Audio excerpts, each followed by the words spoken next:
Hi, this is Matt with AppliancePartsPros.com. Today we'll be showing you how to repair your appliance.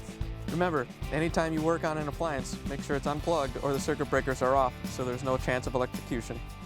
In this video we're going to show you how to change out the Kenmore Dryer door handle. It's going to be a very easy repair and it should only take a few minutes to show you how to do it. If you already have one of these, great. If not, you can click on the link below or get it at AppliancePartsPros.com. When you open up the package, you're going to get the new door handle. The door handle is what you use to open and close the door.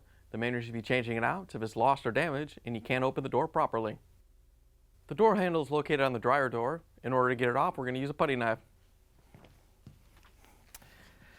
The handle has a locking tab right in the middle.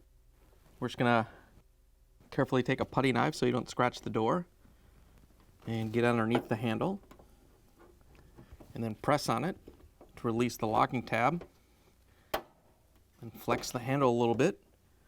Once you have it free, you don't want to pull too hard on it. Just turn it and pull it out. Once you have it free, you can pull it off the dryer. Here's the old door handle next to the new one. If you already have one of these, great. If not, you can get it at AppliancePartsPros.com. To put the handle in, we're just going to feed this side in. And then we can't really push on the back side and get the locking tab to lock in. So we're going to take the putty knife and wrap it up in a towel so we don't scratch anything. Then we're going to tap it with a hammer so the locking tab goes in. Once you have the door handle in, you can plug the dryer in and take it for a spin. Thanks for joining us for another successful repair brought to you by AppliancePartsPros.com.